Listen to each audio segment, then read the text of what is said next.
সময় বোঝে ঘটনা হলো ভাই ওই টাকাটা দাও কমের টাকা পুরা ভিউজ নাকি তাই চল যে বাইক যাও পাওয়াটা আমাকে হাত পা ধুয়ে দিমুনি হয় কত হলো তোমাকে 4 জনের 2000 ভাই 4 জন হেই আর একজন কোটে গেল এই শালা হাগার সময় পায় না ওর সময় থাকবে ভাই 2000ই 2000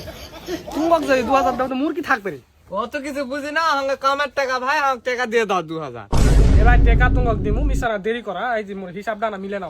হিসাব এই কি হলো তাড়াতাড়ি হিসাব করো ভাই তাড়াতাড়ি হিসাব করো বাইর তো আর বাজার জ্বালাবে আলু বেগুন আছে বউ লিয়ে আসবে কথা না লেগেলে ঘরত পাবে এই হিসাবটা কত দিনে আগ বিঘা বুঝছো আচ্ছা ভাই করছি খরচ হলো কত তোমার হচ্ছে পানি খরচ হচ্ছে 2000 বিছুন কিনে বাবদ হচ্ছে 2000 হালবা বাবদ 1500 ধান কাটা কুবা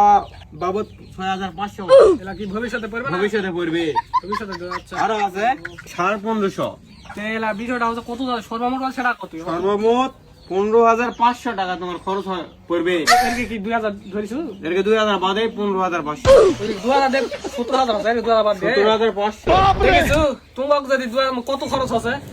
আচ্ছা যাই হোক আগ বিঘা জমি ধান কতগুলো হয় পুরাই করলে ধরো 15-16 মতো হবেই ভাই তাহলে এক বিঘা 17 মন হচ্ছে বা 16 মন হচ্ছে এক মনের দাম কত আছে বর্তমান বাজার কত বর্তমান বাজার হলো তো 1050 1100 তাহলে 1100 করে ধরলে 16 মনের দাম ওই প্রায় 17000 টাকার মতো হবে ভাই ঠিক আছে তাহলে তোরাই কলু 14-15 মন ধান হবে 17000 টাকার হয়তো আমি বিঘা পারমু এক বিঘা থেকে আর এক বিঘার মধ্যে খরচ হতে দেখছো 17,500 খরচ হবে মানে কি মোর গাঁও থেকে আর 500 টাকা আছে এরা ইনকারে দিন পেয়ে চললে গৃহস্থলে মু কলা বানা বই চললে পার পরে রাস্তা ভিক্ষা করে বসা কুড়ে পাবেন না পাবেন আমার জানি না হাঙ্গা কামের টাকা হাঙ্গা বসল আছে তুমি গোয়া বিকা কি বিকা তোমার ওর ব্যবস্থা করে দাও কি করে ওরা কথা কই তুমি দলিল আমি কাছে থুসু তোরা লে যা জমি তুমি আবাদ করে খাবা জমি দলিল আছে তাহলে বউটা দাও লাতা কি করে